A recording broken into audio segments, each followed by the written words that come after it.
Comment trouver le sujet de ta formation en ligne? Comment trouver le sujet? Ça, c'est un problème auquel beaucoup de personnes font face, surtout les coachs, les consultants, les formateurs, les personnes qui veulent proposer des choses. Elles ont beaucoup à donner, mais elles n'arrivent pas à trouver les sujets. Quel sujet vais-je mettre en avant pour ma formation? Ok, j'ai beaucoup de choses en tête. Comment je fais? C'est le sujet de notre vidéo. On va en parler. Je t'invite juste à rester jusqu'à la fin pour ne rien rater. On se voit de l'autre côté.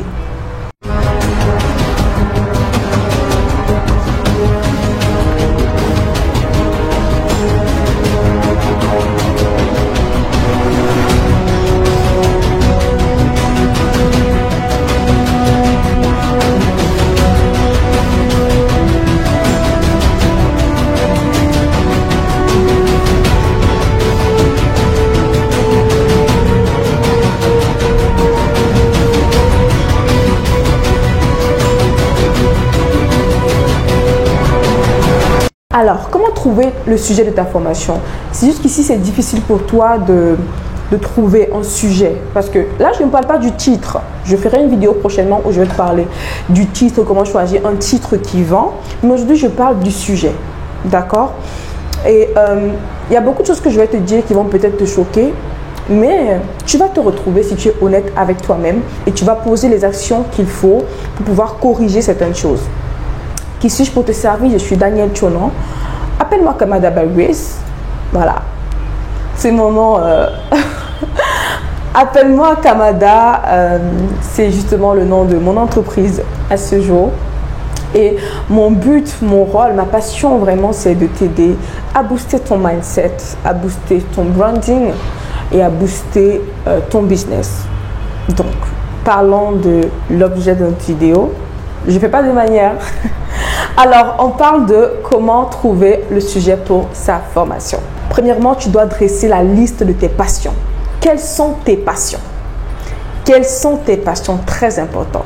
Tu veux créer une formation, ne te précipite pas à aller regarder qu'est-ce que les autres ont mis, etc. Commence par lister tes passions. Quelles sont tes passions?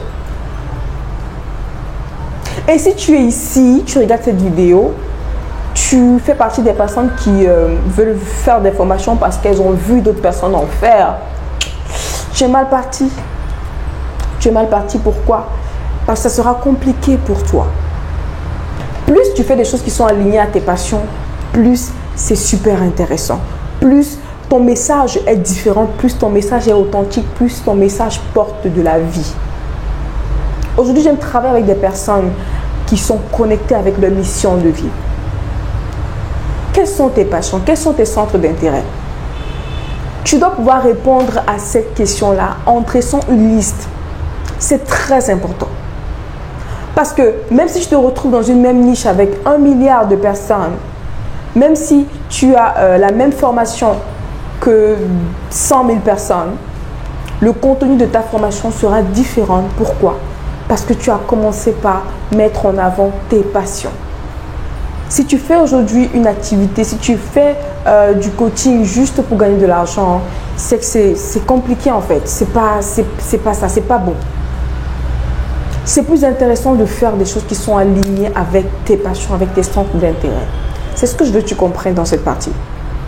Quand tu as fini de lister tes passions, deuxièmement, tu dois lister les domaines dans lesquels tu es compétent. Quels sont les domaines dans lesquels tu es compétent? Ça peut être des domaines que tu as fait à l'école, ça peut être des formations dans lesquelles tu t'es investi et tu as assez d'expérience aujourd'hui pour partager. Là, c'est intéressant. Parce que tu as de la matière. Tu n'improvises pas. Est-ce que tu comprends? C'est très important. Si tu fais ce travail sérieusement, tu n'auras pas de problème de trouver le ou les sujets pour tes formations et tu auras assez de ressources pour partager. Parce que dans ce que tu vas partager, il y a du savoir, il y a de la connaissance. Dans ce que tu vas partager, il y a de l'expérience et l'expérience fera toujours la différence. Et imagine le mariage entre la compétence et la passion et le talent. C'est extraordinaire. Quand tu as fini avec la liste de tes passions, la liste de tes compétences, tu dois lister les problèmes des gens que tu pourrais résoudre. Quels sont les problèmes des gens que tu pourrais résoudre? À ce stade de ta vie, à ce stade de ton expérience, à ce stade de ton parcours, quels sont les problèmes des gens que tu pourrais résoudre? Mets ça par écrit. Prends une feuille, prends un cahier, liste ça en détail.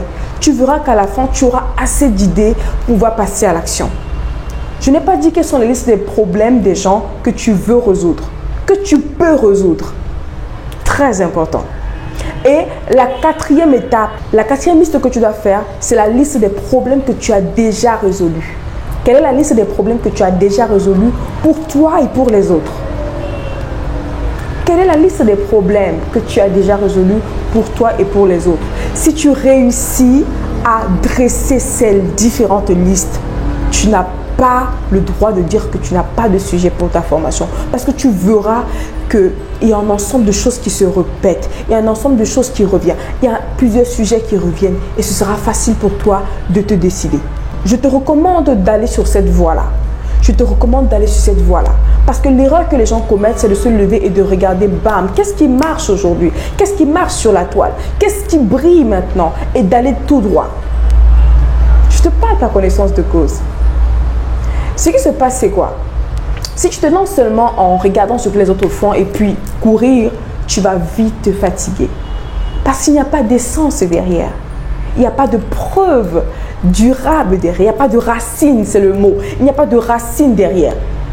Très important. Tes racines viennent d'où?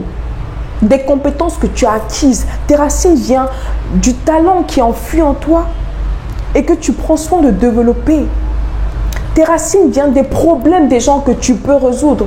Tu es ici, il y a beaucoup de personnes qui reviennent vers toi en te posant une même catégorie de problèmes. Et généralement, tu résous ces problèmes-là. De là peut sortir les sujets, des offres, des formations que tu peux mettre en avant.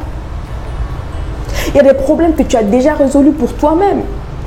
Quand je prends l'exemple d'une personne aujourd'hui qui va former les femmes sur comment garder la ligne après l'accouchement, c'est plus facile pour une femme qui est passée par ce chemin-là. C'est plus facile pour elle aujourd'hui de faire une formation dans ce sens. Un homme qui a pu vaincre la peur de parler en public et qui aujourd'hui est devenu éloquent de façon extraordinaire, a la capacité de pouvoir faire une formation en expliquant clairement quelles sont les étapes. Donc c'est très important de tenir compte de ces éléments.